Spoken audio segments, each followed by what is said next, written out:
Good morning, everybody. Today is Friday, July 8th, 2014. Sorry, Friday, August 8th, 2014.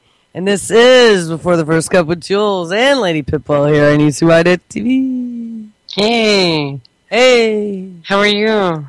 Good. I'm just watching everything go offline just as I come online. Oh my gosh. That is not good. No, I get the white bar. Nope, cannot connect. Oh my god. That's Sorry. nuts. How's it going? I'm doing alright. Wow, lots of crap going down, huh? Yeah, I saw last night. Airborne per the CDC. See, what else are they not telling us? Or what are they now inventing? Right. Or what, yeah, that's more to the point. What are they now releasing?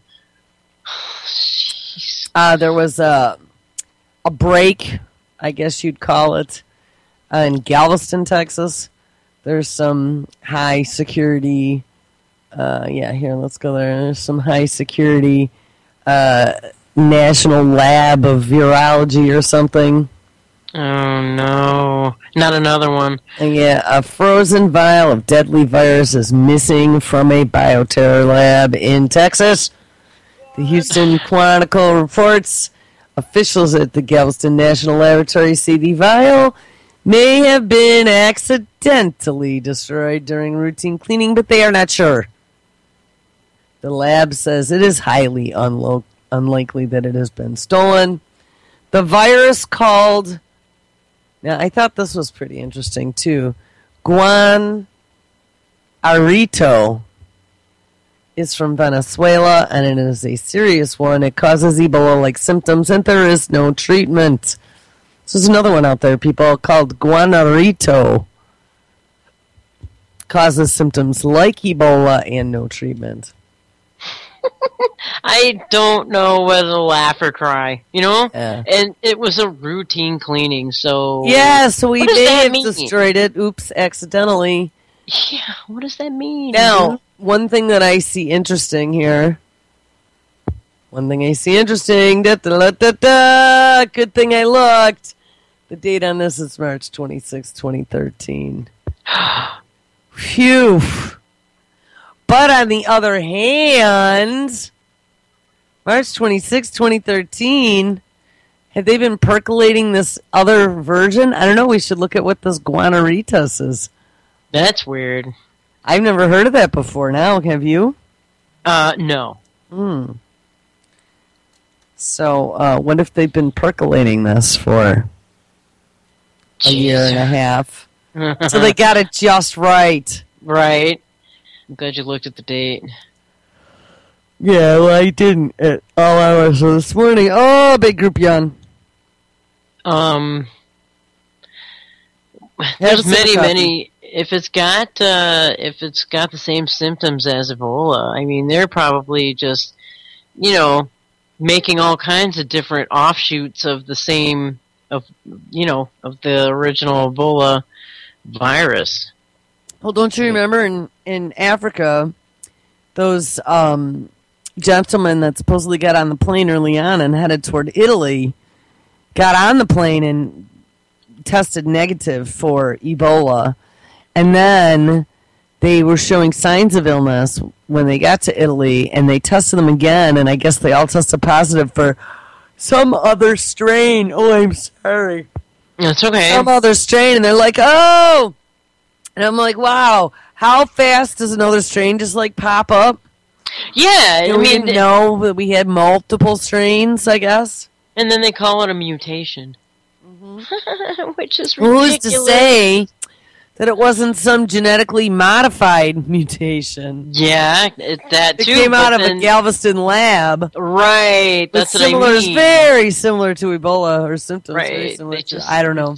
They just released this crap into the ether, you know what I mean? And it'd be interesting to know whether or not this crap is airborne too. We should find out. Ooh, that's an interesting Guanarito. Let's do a wiki. Wiki is your friend. I know that people say don't believe it. But as long as you can distinguish between what's real and bullshit, wiki is pretty cool. All right. Venezuelan hemorrhagic fever. Now, another thing to imagine. The South Americans aren't playing very nice with us lately. Ooh. Economically, they are all making friends with Putin. Mm-hmm. And they're shipping their tired and their poor here. Something we're not liking too much. That's right. Venezuelan hemorrhagic fever is a zoonotic human illness first identified in 1989. The disease is most prevalent in areas rural in Venezuela and caused by guanarito virus, GTOV, which belongs to the I don't even know this word, and it's really early, my eyes are bouncing around. Aranaviridae family. I don't know what that is. A short-tailed cane mouse is the main host for guanarito virus, which is spread mostly by inhalation of aerosolized droplets of saliva, respiratory secretions, urine, and blood from infected rodents. Airborne. Person-in-person spread is possible, but not as common. Now, what's interesting about this is in this disease, not only do we have Ebola-like symptoms, but we also have an aerosolization, and we have a spreading by rodents. Now, what else have we been seeing on the map lately? Wendy? Rodent diseases? Oh, lots of them. Pneumonic plague, but what's popping up in my memory happens to be that other virus, I can't remember the name, yeah, that's out of Colorado that they're now calling the rabbit disease. Yes, rabbit disease. That has many, many, many symptoms that could be mimicking many other things. We read through those symptoms. It could have been anything. It could have been a cold. It could have been the beginnings of Ebola. It could have been, That's right. It could have been botulism. Sure could have been food poisoning. Yeah. September 1989 through December 2006, the state of Portuguesa recorded 618 cases of guanarito virus. Nearly all the cases were individuals who worked or lived in Guanarito during the time they became infected. Well, here's the good news. The case fatality rate is only 23.1%. Well, that's not too bad. Another thought. What if they infected the doctor and the aid worker with something that looked a lot like Ebola and then brought them to the motherland? So they looked, for all intents and purposes, for any doctor who doesn't really have any first-hand experience with Ebola, they could go down the symptom list, check, and it would look like it. But in the minds of the evil ones, they've now just infected someone not with something with a 90% mortality rate, but something with a 23.1% mortality rate, which, if it gets out into the wild, would probably be enough death, blood, and guts for them to make us all take the vaccination. Yeah. But it wouldn't be enough blood and guts for it to get out of control beyond I see control. Your point. I see your point. Yeah. So they're faking it, but they're making it look like it's really Ebola to make us all scared to now start taking these new vaccines. But they were just playing that it was Ebola because it was already rampant elsewhere. Oh, Got fear hey. Yeah, that's a really interesting point. I just put myself in the shoes of evilness. Mm-hmm. And I can play out all these scenarios in my head. Like I said, it's really hard. You just got to walk a fine line. Yeah. But I can definitely understand. And I can, I'm pretty crafty when I need to be. Well, it's a good point because, they can just do something by just announcing some kind of crazy thing and then people will be, roll right over and expose their pink bellies. You know what I mean? Exactly. They could just announce it, and it may necessarily not even be real. God, we've seen that time and time again, haven't we? Yeah, speaking of rolling over and exposing their pink bellies, Hammy messaged me yesterday, and his doggy had 10. Yay! 10 blonde Labrador puppies. Oh, blonde, huh? They're all yellows. Blondes, yes. Yellow labs. And not little yappy chihuahuas. Ah, good. That's great. I'm calling him the pup daddy. Yes, the pup daddy. And they were all healthy. That's great. You always have to worry about is like. Oh man, that's gonna be fun when they get to running around. He's gonna have 10 of them jumping all over. I said you cannot keep them all. No. It would be like 10,000 Dalmatians. It would be. Oh, that's great. That's great. Anyway, I'm gonna read a little bit more. Because the virus is contracted by aerosol dissemination. That's why I'm really kind of reading this. This aerosol thing is what caught my attention, considering that Ebola is not passed through aerosolization, right? I mean, typically, traditionally, it always been through fecal matter, right, and bodily fluids. Mm-hmm. Because the virus is contracted by aerosol dissemination, concern arose shortly after the first case emerged. The first case ever emerged in 1989. Hey! You know, don't you love when these brand new diseases just pop out of nowhere? It seems like they do pop out of nowhere, but really they don't. They just pop out of these labs. Well, yeah. And they said that concern rose after the first case emerged in 1989 due to a fear of biological warfare. Really?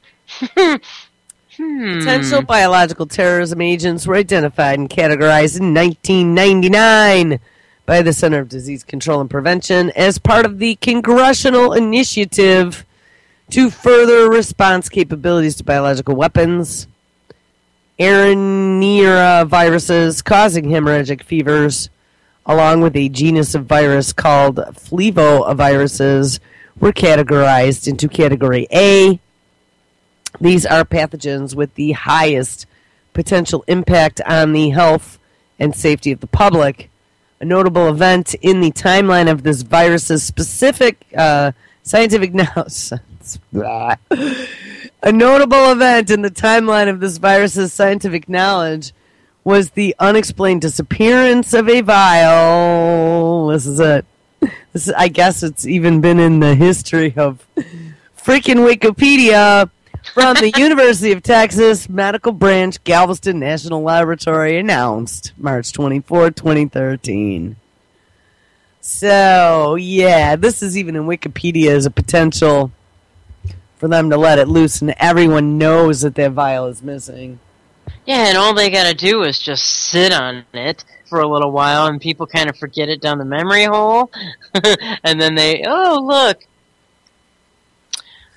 Says, renal viruses are enveloped, single-stranded, bisegmented RNA viruses. Oh, haven't we been hearing about RNA? Yeah. With ambisense genomes based on their antigenic properties, and rare viruses have been classified into two major groups: Old World arena viruses and New World arena viruses. Old World arena viruses include lymphocytic choriomeningitis virus and Lassa virus. The New World arena viruses are further broken down into three classes, A, B, and C. Guanarito arena virus belongs to clade AB and is the cause of, I don't know what VWF is. There's all these abbreviations now. Yeah. VHF, so whatever that is. On the biosafety level scale of 1 to 4, with 4 causing the most risk, the virus causing hemorrhagic fevers has been assigned a 4 by the CDC. So any of that stuff. The host is a short-tailed cane mouse. It is native to western Venezuela and resides in large numbers in tall grass, cultivated agricultural feeds, human homes, and outbuildings. It is speculated that the demographic and ecological changes in the rural areas increase the frequency of contact between humans and infected rodents. So I don't know. So it only lives in one rodent anywhere? That's weird. Something's up with that. I would almost bet it could live in any rodent. Yeah. That's it. Oh boy. Well, not oh boy. Just educational reading. That's right. Absolutely. But it just seems like there's just some kind of nefarious crap that goes on all the time. It's underhanded. They just, I don't know. And how can this vial just, No, but it's whatever. It's no big freaking surprise now, is it? No, it certainly isn't. How many vials have gone missing over the last couple years, all right? Yeah, and I'm sure not surprised. Did I sound surprised? No. I'm sure more has been, more is out there that hasn't been released to the public. I'm sure things happen there every day in these labs. Not making stuff up to make it sound like it does, but no, that's right. Every day. That's right. It's generalize either. No, that's correct. So anyway, let me play something else now. Sure. I'm not with it today. I gotta leave, and I have shows to cut because no one's gotten them to me yet. And I shouldn't even be here, if you want to know the truth. Because I want to leave. I don't want to be stuck here again for another day. All right.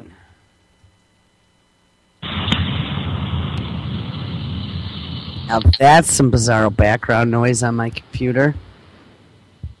Wow, look at that. All cleared up. Sounded like it was wide open. That's weird. I almost think I'm hearing an echo, too. Oh, yes, it's coming out of my speakers. Hold on. Or my headset. All right. So, here. So, while we were sleeping, if the page loads. Web page not available. And we got an echo only sometimes. Reload, damn it. Reload. Just gonna music for a minute. Hold on.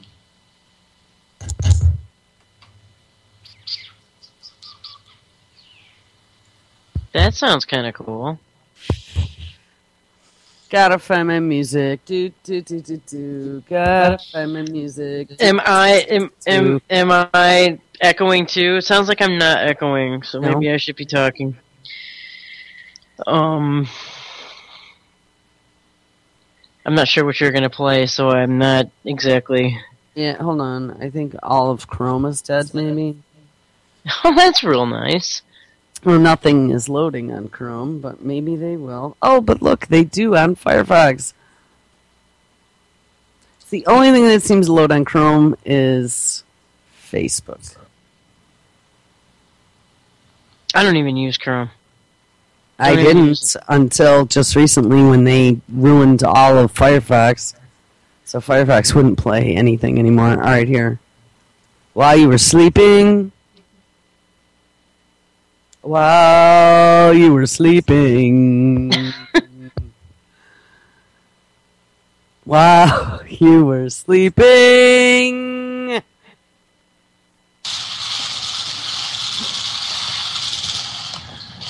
Good evening. To stop the advance honor bill, I've directed our military to take targeted strikes against ISIL terrorist convoys should they move toward the city. We intend to stay vigilant and take action if these terrorist forces threaten our personnel or facilities anywhere in Iraq.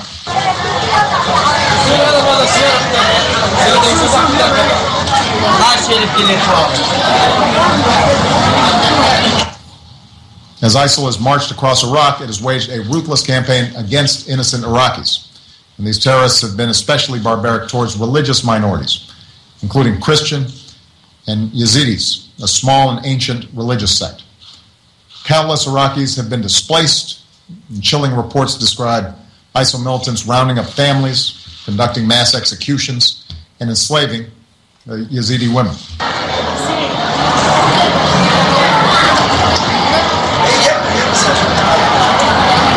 And when we have the unique capabilities to help avert a massacre, then I believe the United States of America cannot turn a blind eye. We can act carefully and responsibly to prevent a potential act of genocide.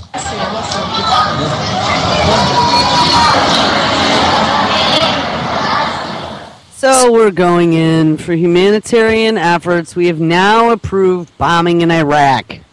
What does he mean, potential humanitarian, crisis? I mean, it's been going on, the humanitarian, crisis. They've been slicing people's heads off right and left. I mean, they're beheading children. I just saw potential too. My ass. I mean, it's happening. I don't know. I hate these buzzwords and keywords. And how long has... So now we're going in to protect Christians? Some Yazidi group? Where... not that I'm being disrespectful, but who the hell are these Yazidis?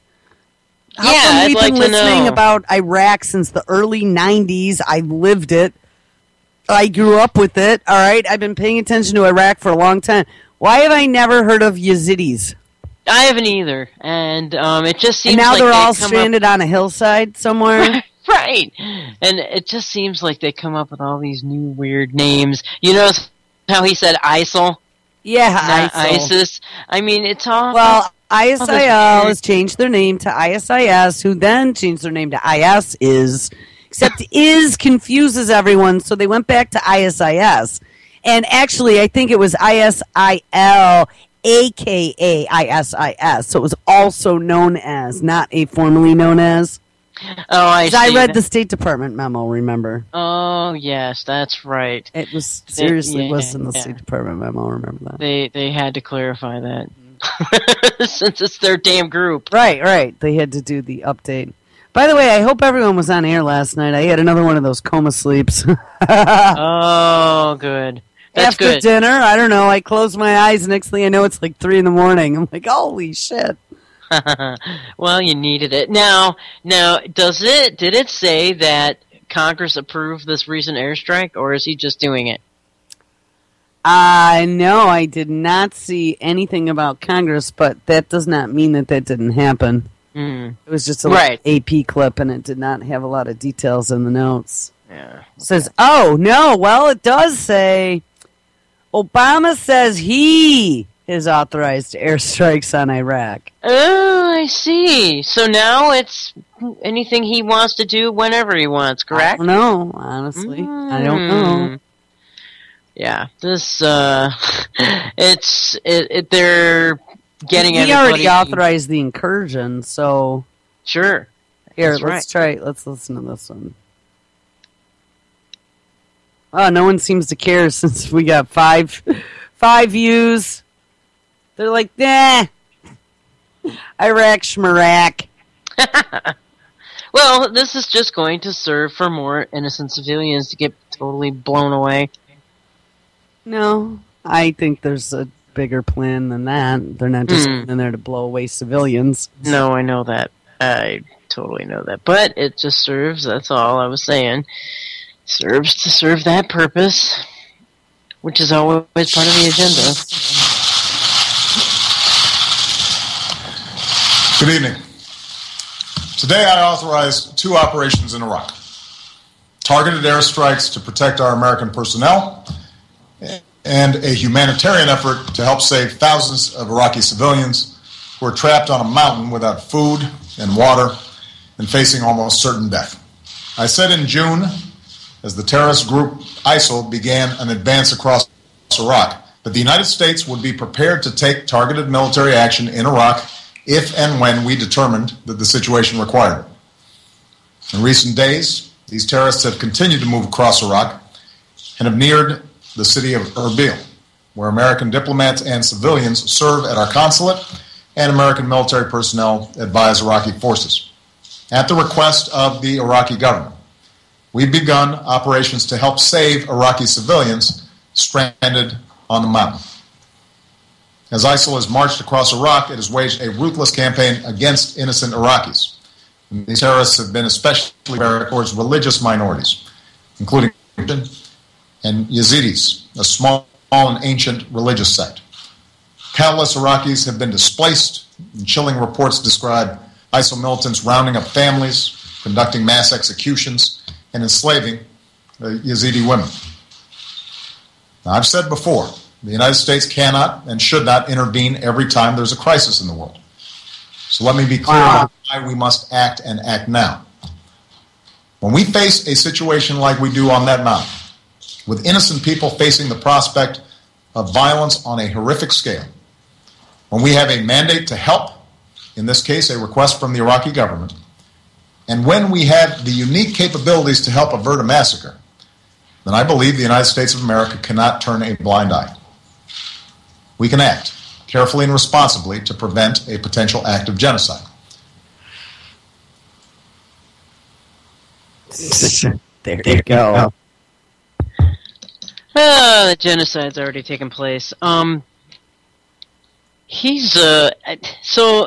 let me get this straight. The Iraqi government requested help. I mean, I think they requested help a long time ago, didn't they? Well, how about we pulled out and caused the power vacuum that then ended with what's going on now. Right. And we went in on false pretenses in the very beginning to bomb the crap out of them, so it's all our fault.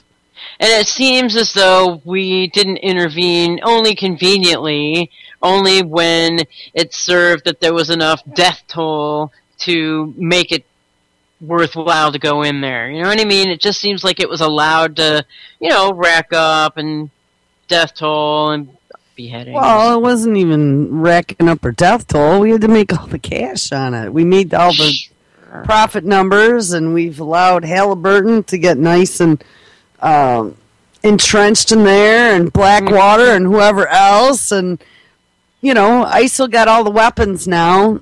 Our terrorists that are running around killing people. Exactly. Absolutely. It's just so transparent, and these criminals are continuing to get away with this, and then they go in and they help.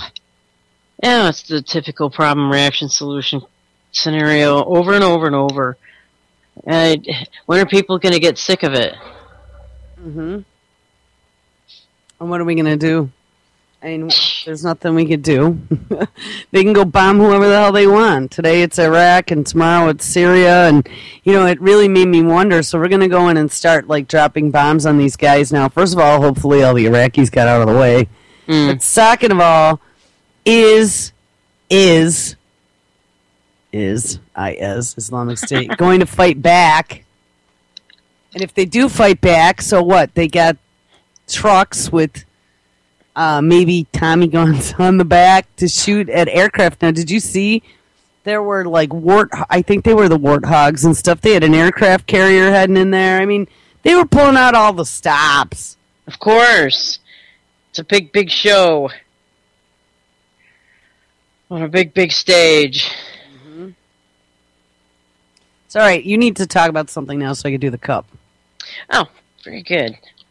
Let me see. So, by the way, it's Friday. Happy Friday, everybody. Yeah, happy Friday. One thing that caught my eye was the fact that Russia bombers have penetrated U.S. airspace. Well, and they're sitting right on the Ukrainian border again. Did you see that? And they're getting ready to roll in, it sounds like. Yeah, that's what they were saying. So it's it's getting hinky there, big time. I don't know, and Putin's not going to back. He's not one to back down. He's not going to. There's, I don't know, and there's the Ukrainians have been using white phosphorus and crap. I mean, it's just, I don't know. This puppet government that they put into Ukraine is running around just causing all kinds of crap. It's no wonder the Russians are massing at the border. I'll tell you honestly. But I'm going to read this. Russian strategic nuclear bombers conducted at least 16 incursions in the northwestern U.S. air defense identification zones over the past 10 days. An unusually sharp increase in aerial penetrations, according to U.S. defense officials. Numerous flight encounters by Tu-95 Russian Bear H bombers prompted the scrambling of U.S. jet fighters on several occasions and come amid heightened U.S.-Russia tensions over Ukraine. Also, during one bomber incursion near Alaska, a Russian intelligence gathering jet was detected along with the bombers. And apparently that is the end of that little article there. Huh? I downloaded a bunch of pictures over the last couple days when I'd be sitting here scrolling through coffee pictures. And we did one about the, and I don't remember what the name of the coffee was, but it was this special kind of coffee. When you read into it, it ended up being like some sort of South American cat shit. Do you remember that they made coffee out of? Oh, that's right. The civets? Yes. Well, there is a picture, and I guess I just posted it. There's a drawn picture of a civet, one of those special cats. He's got little round, studious-looking glasses on, and he's holding his coffee cup, and he's looking over his shoulder, and over the top of his head it's written, "Civets are coffee snobs," and then there's a little bubble coming out of his mouth, and it says, "Starbucks! I shit out better coffee than those assholes." That's great. So I guess that is our coffee announcement for the show awesome. Today. I gotta check that out. And I'm gonna share this to all the big pages. I like that one. I shit out better coffee than those assholes. Even if I did drink coffee, I wouldn't drink Starbucks. Screw them. I don't know if I'd be drinking the civet coffee either. Oh my god! But he is cute. Oh, that's pretty. That's funny. For a good Friday laugh. Here, I gotta share it on my wall too. That's cute. Absolutely. So now the show's got to live up to the picture. Oh no! All right. Let's go look at news. All right, something I was going to share with you guys yesterday, actually, was some of the headlines from my wall. I need to, I think I've talked about this before, but I do need to feed this out, because I made it all public anyway, because I'm not hiding anything. It doesn't matter. And anyway, too many people try to share stuff off my wall, and then when they do, and it's all private, then it screws things up. So I just made it all public, because I really don't care. I don't share anything personal up there, just wacky stuff to make your head hurt. All right, headlines from this morning. Charging with ultrasound. U-beam has functional prototype. Interesting, and it's for consumer electronics, by the way, cell phones, light bulbs, whatever. Here's the one before that, 7 hours ago.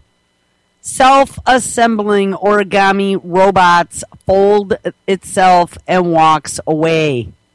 Oh my god. 12-year-old crashes stolen school bus.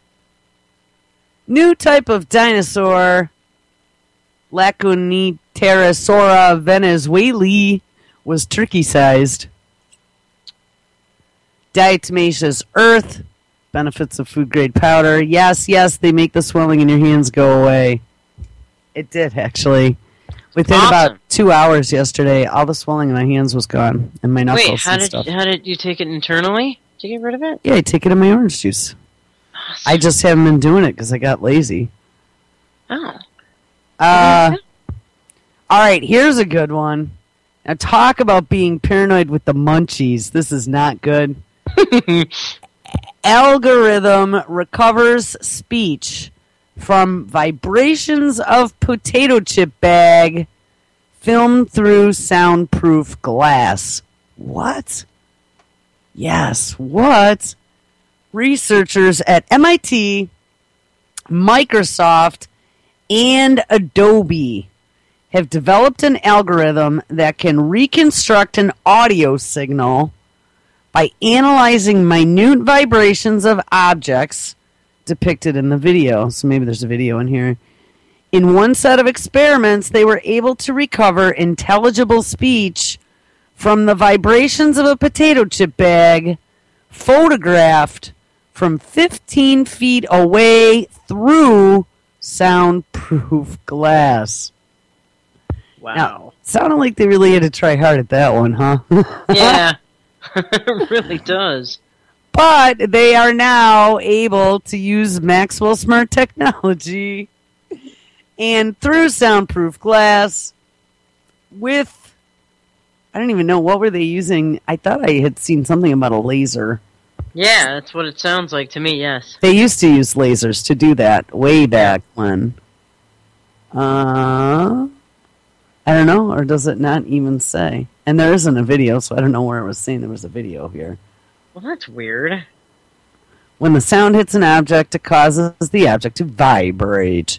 The motion of this vibration creates a very subtle visual signal that is usually invisible to the naked eye. People did not realize that that information was there. Reconstructing audio from video. So they are actually filming the subtle vibrations of the bag. Right. They probably have it in super, super duper slow-mo. You know what I mean? So they can see it. They used an ultra-high-speed camera that captures 2,000 to 6,000 frames a second. Why do they do it like that? Now, anyone who knows anything about video knows that real full-motion video is 30 frames a second, and that is what you watch at the movie theater. Yeah, so that's pretty significant.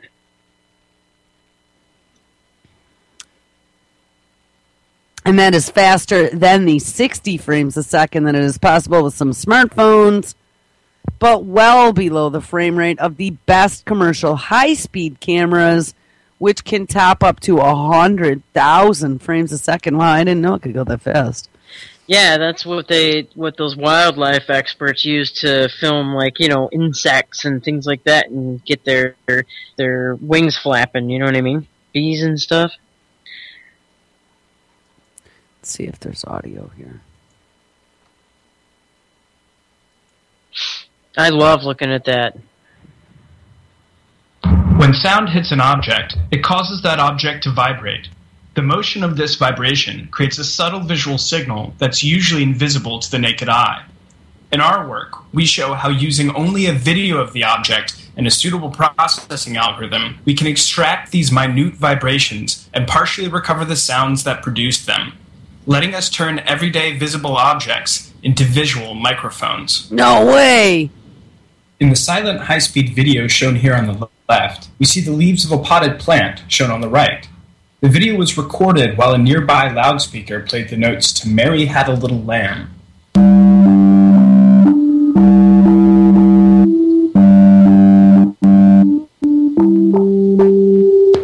Even when we play the video in slow motion here, the vibrations caused by the music are so subtle that they move the plant's leaves by less than 1/100th of a pixel, making the plant appear still to the naked eye. But by combining and filtering all the tiny motion happening across the image that you see, we are able to recover this sound.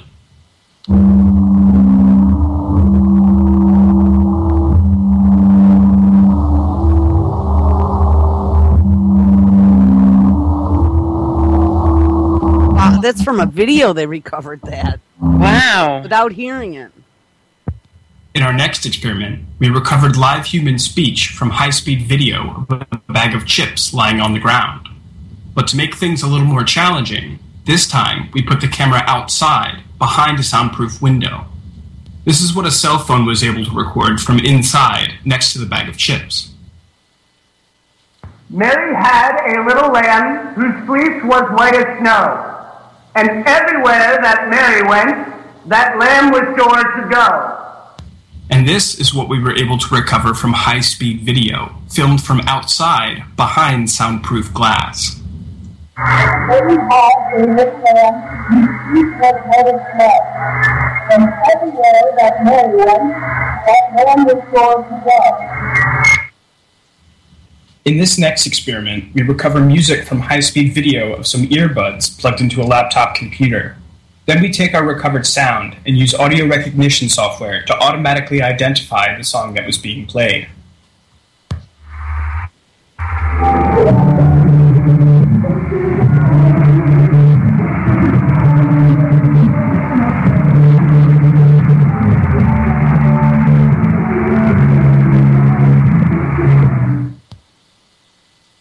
Most frequencies of audible sound are much higher than the frame rates of standard video.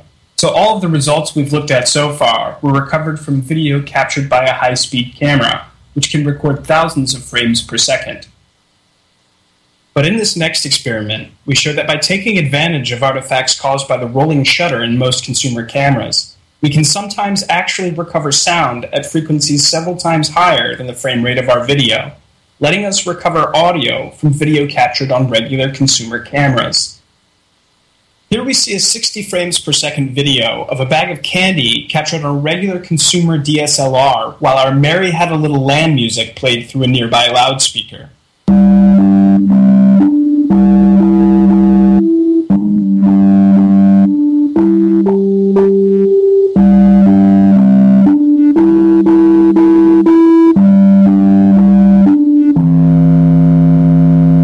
By using a variation of our technique on the rows of the recorded video, we are able to recover this audio, which includes frequencies more than 5 times higher than the frame rate of our camera.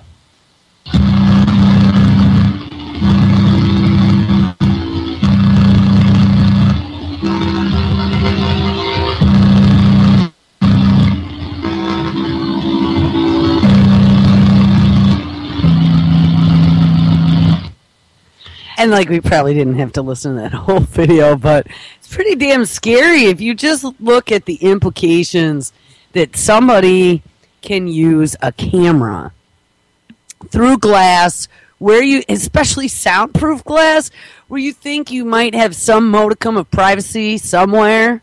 Right. And you don't. You don't, because objects around you, just because of physics, because of air, are vibrating around you from sounds. Oh, look, now the other computer's all locked up and I just lost my mouse. Oh, no. Great. That's so freaking annoying. It is pretty amazing, and it's amazing that they have cameras sensitive enough to pick this stuff up.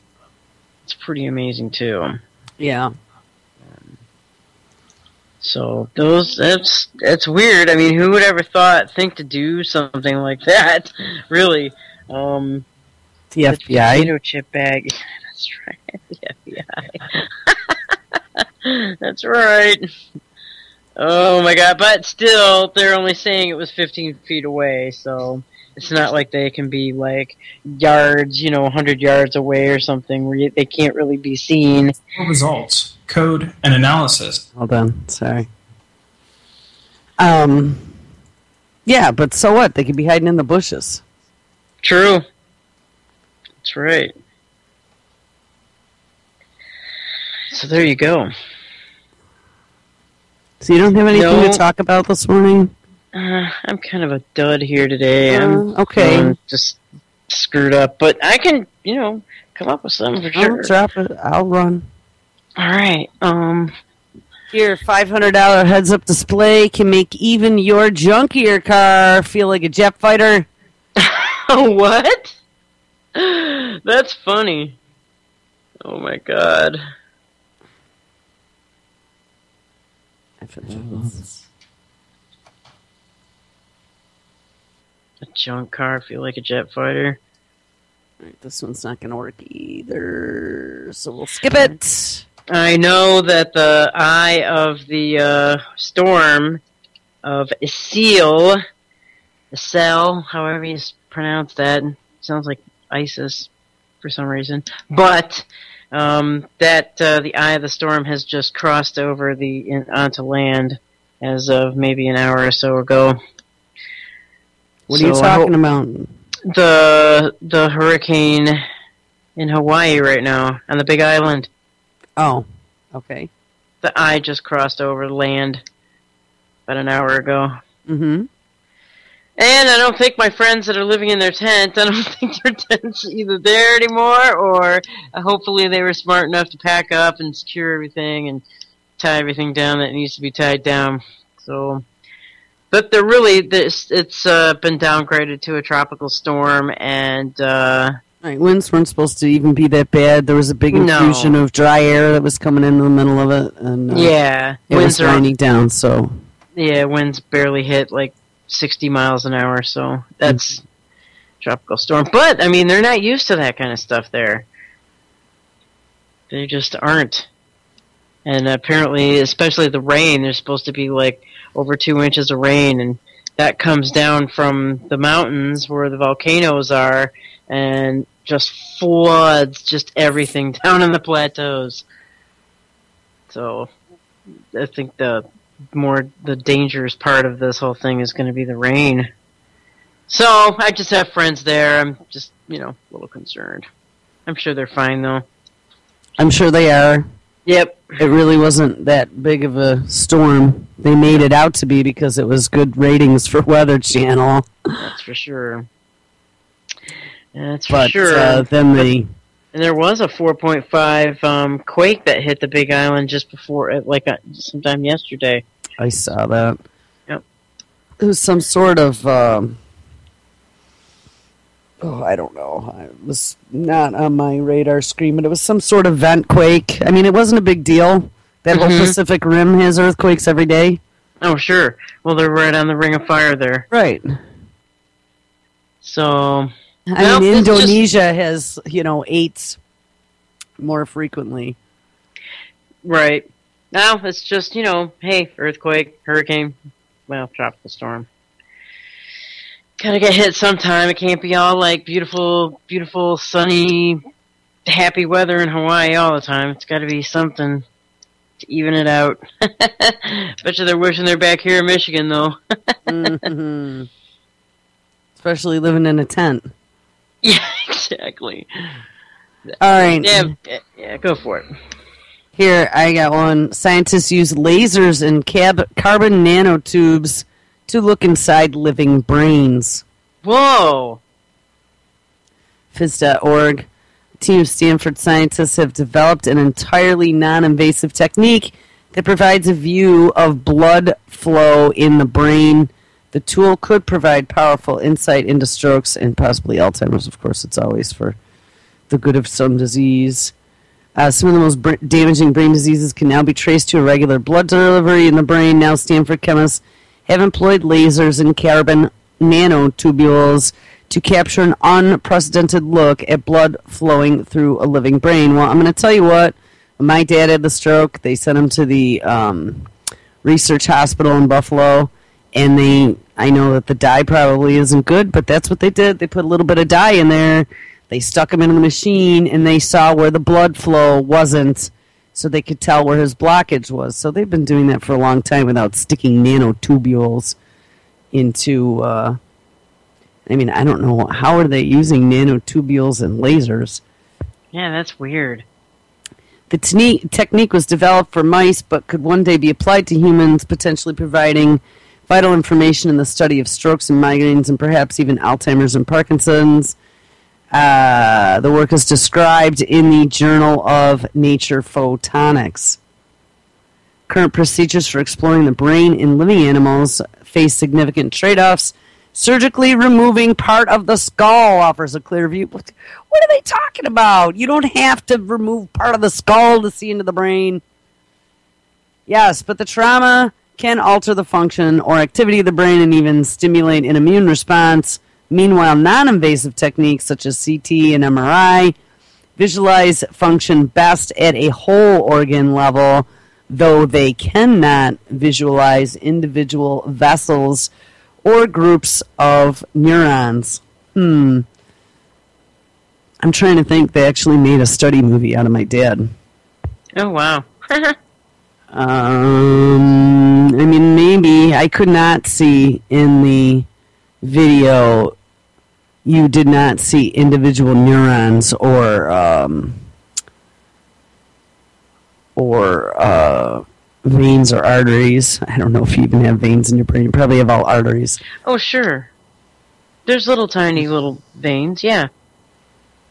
But you couldn't see that in a CAT scan or an MRI. You would just see, like, blobs of color as to where the circulation was.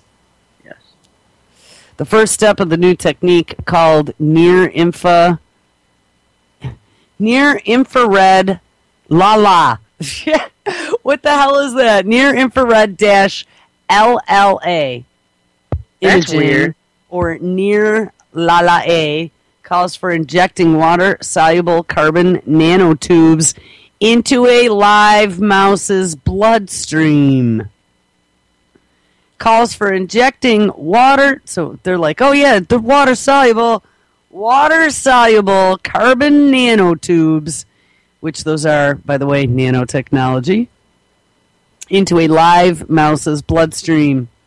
The researchers then shine a near-infrared laser over the rodent's skull.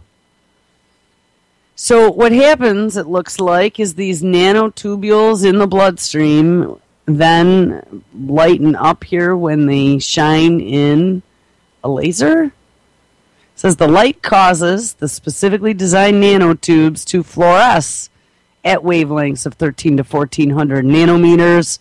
This range represents a sweet spot for optimal penetration with very little light scattering, and the fluorescing nanotubes can then be detected to visualize the blood vessel structure.